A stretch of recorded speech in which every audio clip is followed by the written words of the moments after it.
Hey there, my name is Jasmine Sky, and I am here today with a video that I did not script at all, so I'm just gonna ramble at the camera and hope it turns out okay.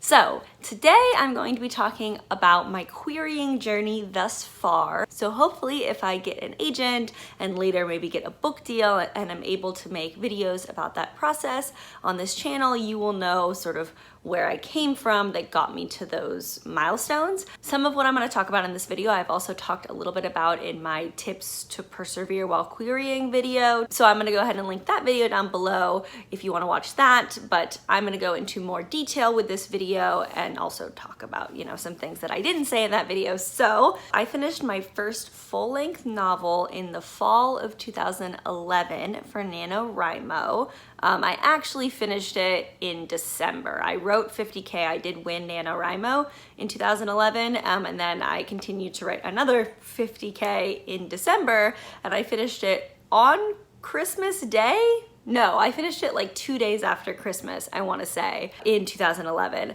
So that was my first full-length novel that I had ever, completed. And I knew straight up that it was not query ready. I didn't know a ton about querying at that point in my life. I was a freshman in college, and I knew that I wanted to be a writer and publish books, but I didn't really understand the entire process of traditional publication. But I knew that it was not ready for publication regardless. And at that point in my life, I had not learned how to revise. Did not know where to start with revision. I didn't even have, my only concept of revision was copy editing, and that book was just not in a copy editable way. It was still just very messy. Since that point, I wrote 3 more novels, and then I wrote my novel Kingfisher for NaNoWriMo in 2017. That one I wrote for Nano just before starting my MFA program, and it's the novel I revised over the course of my MFA program that became my thesis novel. So that was the novel I learned how to revise on, and that was the first novel that I was like, yes, this is ready. I want to query it. I want to see if I'm going to get an agent with it. So I queried Kingfisher. At the time, it was a young adult fantasy novel, standalone young adult fantasy novel, very queer, like all of my stories. And I queried it starting in January of 2019. And then I had one more revision post that to make it my thesis novel. And then I queried it again after that revision. Some agents I re-queried after the revision, which you can do if you've made significant revisions.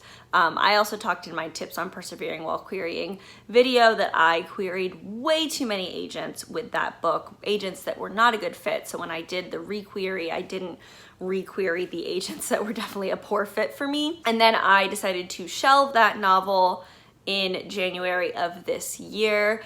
I will maybe one day go back to it. I'm semi-interested in seeing if I could turn that book into an adult fantasy novel because I think that it is better suited to adult fantasy. I used to think that I couldn't successfully write in the complex adult fantasy market, but now I feel like that my skills have gotten to the point where I could, and honestly, it's a market that I enjoy sometimes even more than young adult fantasy. There are some tropes in young adult fantasy that I do really, really love, and obviously I have a lot of YA fantasy that is kind of out of screen, but I have a lot of YA fantasy on my shelf, so it's not that I don't love YA fantasy, but this side has a lot of adult fantasy, and I do really, really love my adult fantasy, my sort of complex political fantasy, and that's what I am considering revising Kingfisher into. That's also something that I think I'm going to shelve until I get an agent, whenever that may be. It's possible that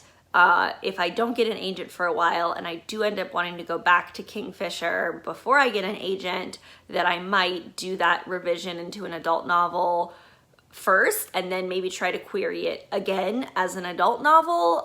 But I think that there are things about that story as it stands now and ways that I could consider turning it into an adult novel. It's the kind of thing that I would love to have an agent and be able to talk with my agent about, someone who really knows the market and understands what can and cannot sell and might give me better guidance on that. So Kingfisher is not dead. It is not a trunk novel at this point. It is just a novel that I'm going to sit on for a little while and hopefully come back to. So after Kingfisher, or sort of while I was still in my last round of querying Kingfisher, I wrote the first draft of Shackles of Bone, which is another YA fantasy, but much more YA. Again, like, I could maybe turn it into an adult fantasy. I've kind of discovered about myself recently that I am starting, the older I get, the more I really gravitate towards adult stories, which I think makes sense. And also the adult fantasy market is opening up more and more to the types of stories that I gravitate towards, being very like queer feminist stories. So all of that combined makes me want to write and read in the adult market even more than I used to. So Shackles of Bone, if it doesn't sell as a YA, or if I don't want to sell it as a YA and I want to revisit that idea in the future, I may in fact also want to turn it into an adult fantasy, but it would take much more extensive revisions. I would really kind of strip away the original idea and sort of use the same characters and setting, but with a fairly different plot and different sort of themes explored in the adult version of it. So right now I'm very content with Shackles of Bone as a YA fantasy because I was better at writing something that actually fit YA fantasy and that was more marketable. So that one I wrote the first draft of in Nano 2019, and then I wrote the second and third drafts this spring, and I started querying it this last spring. So I should say, for statistic reasons, so Kingfisher, like I said, I queried over 80 agents. It was a lot, and my request rate for Kingfisher was really low. I want to say it was 5%. I think I got 3 full requests and 1 partial request on Kingfisher. So yeah, not great numbers, and that shows you that that book wasn't working as it could have when it came to the querying game. And then with Shackles, I haven't queried nearly as many people. So far, my request rate is 11%, which is better. And I am planning on querying a couple more people. I have like 1 more round of querying I plan to do with Shackles before I shelve that one. So we'll see what my final request rate ends up being. And I still have some hope that I could get an agent on Shackles. I have some full requests out, and I have, you know, another round that I'm gonna send out fairly soon. So who knows, Shackles might be the one that gets me my agent, which would be really cool, but I cannot plan on that being the case. Like I talked about in my tips for persevering while querying video, you always need to be working on the next thing, always need to be planning for what comes next so that you're not super crushed if the thing you are currently on doesn't work out. So I am currently in the process of generating the idea for outlining, creating characters, etc. for my next novel, which is going to be an adult fantasy because, like I've said, I really want to start working in the adult space. It's something that I really, really enjoy. I enjoy it more and more the older I get and the more the adult fantasy market is opening up. So I would love to see if my book could be among those novels that are being sold now that are just like super queer fantasy novels. And I would love, you know, to join in with that bandwagon, I guess, of sales and get an agent with that. And honestly, I wouldn't be shocked if my career ended up being very focused on adult stories and not on YA stories. I still have some YA ideas that, you know, are very good YA ideas. So I also wouldn't be shocked if I ended up with a career that was a mix of adult and YA. But I am currently at least way more interested in growing my sort of adult stories, growing my adult career, growing those sort of like the types of themes that I'm really interested in right now are themes that are better suited to the adult market. And I am getting older, so I don't really perceive that changing. I'm kind of outgrowing my love for coming of age stories. I still occasionally like a coming of age narrative, but the great thing about adult works is that you can write ensemble pieces that include a POV or two that has that coming of age narrative, but still have other points of view that are dealing with sort of different life things, such as themes of parenthood, themes of career.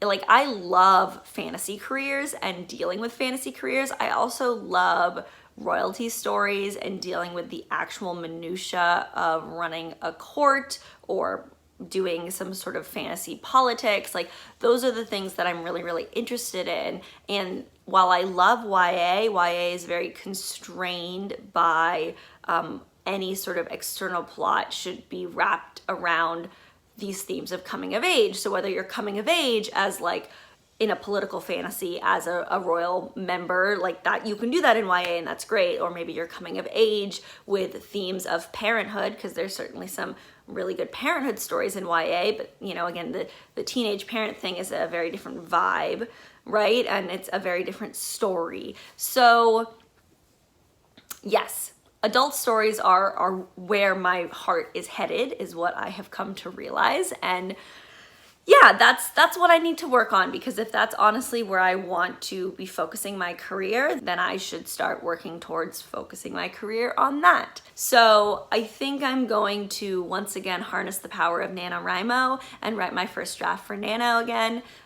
because it's worked for me a lot now, and I feel like I should just keep doing what's working. So what I will be doing in the next couple months leading up to Nano is really doing my best to do as much prep work as I can, really planning out, outlining in great detail, maybe starting to write some scenes that aren't necessarily going to go in the novel, but are like background character scenes, because I think that might be really useful for me. For me, I know I'm really good at outlining my plots, and I'm really good with world building my settings before I actually start writing a story, but I always struggle when it comes to character. I always need to write that first draft to really figure out who my characters are, and that's part of what contributes to the first draft being kind of a mess, because I love plot-driven stories, but I want my plot to be driven by the characters, right? I like that kind of hybrid of character-driven versus plot-driven. So I create an outline and I write my first draft, and I'm still figuring out my characters, and inevitably by the time I get to the third act of that first draft of the book, my characters have developed in such a way that the third act is no longer quite right. Like, there's things that are missing out of the first couple acts that I want to go back and fix because of the way things happened as I actually wrote it. So I think I want to experiment when it comes to my next novel with, before I really solidify the plot, I want to write some like scenes and almost prologue chapters of my main characters growing up and some of their background, and maybe that will help me to develop an outline that will actually stick better for a first draft outline. And then, you know, in a way I'm kind of thinking I might zero draft some, you know, amalgamation of background scenes and long extended outlining and world building stuff in the next couple months and experiment with that, and then write a polished first draft for Nano that is a lot closer than my last couple of first drafts have been. And then maybe I won't have to do more than just a single second draft instead of a third draft in order for the novel to be ready for querying. So then maybe that means that I could start querying in early spring of next year and kind of, you know. Now, one thing that I'm considering doing, so one thing that I really, really love in the adult space, and one thing that I am good at, that a piece of my writing or a, thing that I think I am fairly confident at writing in all of my stories are the romantic arcs. I'm really into romance. I really love romance. I love romance novels, and I love romantic plot lines. Like, all of my stories have a larger political or action adventure scenario going on that is affecting the plot, but all of the stories that I have ever written at this point have a strong through line of romance that helps tie that plot together, right? But here's the problem. Some of my favorite novels, for instance, the Captive Prince trilogy, which is right there, and also the series that's next to it, which starts with The High King's Golden Tongue, are romance novels, but they are romance novels that are high fantasy romance novels. Captive Prince isn't really high fantasy, but it is medieval fiction, and they are set in secondary worlds with medieval politics and war and like really interesting political situations that sort of all are wrapped around the journey that the main couple goes on, right? And they were published as romance novels. Now, I've done a lot of research, and medieval fantasy romance novels are not nearly as popular in terms of like the sales that I see. I don't see a lot of sales for medieval fantasy romance novels in comparison to sales for other types of romance genres. But these two series are very popular, especially the Captive Prince series is extremely popular, and High King's Golden Tongue definitely has his popularity too. And I am interested to see if I am writing romantic fantasy that's got this really strong romance arc wrapped up in the adult fantasy stuff, if I will have better luck querying it as romance or querying it as adult fantasy. I don't actually know what is better. Like, I don't know the result of that. And I think regardless of what I do, I'm going to query agents who say they rep both romance and adult fantasy, because, even if they don't quite agree with my initial categorization, like, they'll be okay, hopefully, with it the other way. And this is not me trying to be like sneaky and, categorize something incorrectly, right? I like legitimately don't know what to categorize the types of adult fantasy that I write with these very strong romantic through lines, because you could call it romantic fantasy, you could call it fantasy romance, and like, it's both, and they're very similar. So I also have, next to Captive Prince, you see, well, there's a Nora Roberts book, which is fantasy, so there's another fantasy romance. Like, these three series are fantasy romances, meaning that they are published in romance, but they have strong fantasy plots. And then right next to it, right here, is Kushil's Dart, which is a romantic fantasy series. It was published as adult fantasy, but has an extremely strong romantic through line and is set with like these pleasure houses and has like a lot of sex and, a lot of stuff related to that, right? And indeed, a lot of adult fantasy series have extremely strong romantic through lines that really pull the plot along, right? And there are other adult fantasy series where the romance is secondary, and it makes a lot of sense that it would be, the fantasy is this, and then the romance is a subplot. But I would argue that Kushil's Dart could have easily been published as a romance, and I would also argue that Captive Prince could have easily been published as an adult fantasy. Like, the first book of Captive Prince doesn't even have any true romance between the main couple. It's all the political situation of the story, and the romance doesn't truly start until book 2 with the Captive Prince trilogy.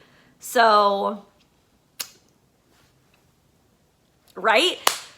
I'm just like, I'm talking aloud right now because this is something that I have been trying to figure out myself, and I write similar stories to these right here. So what do I try to get an agent as? What do I try to publish as? Like, I'm not so concerned about the publisher. I'm really not that concerned about if it got published as romance or got published as fantasy. Like, that doesn't particularly matter to me. Getting the book deal, I think, is more important, and having, you know, especially if I got the book deal at like a larger house, whether it's romance or fantasy, is either way, right? Either or. So that's a question for my agent, right? And seeing what my agent wants. My question is, once I write the book, do I send it and categorize it as romance or fantasy? And I wouldn't say in my query letter that it is a fantasy romance or romantic fantasy.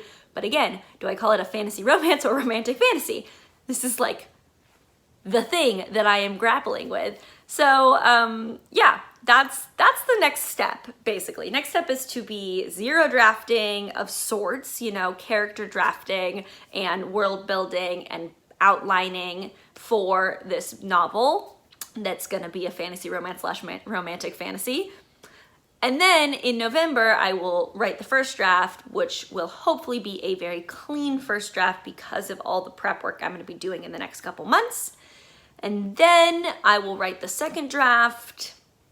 If I can finish the entire first draft in November, which would be a lot because if it's an adult story, it's gonna be like 100K. So I might have to do the first draft in November and December. And then whenever I finish the first draft, I need to take like a month to 2 months off, like approximately 6 weeks off is a good time frame.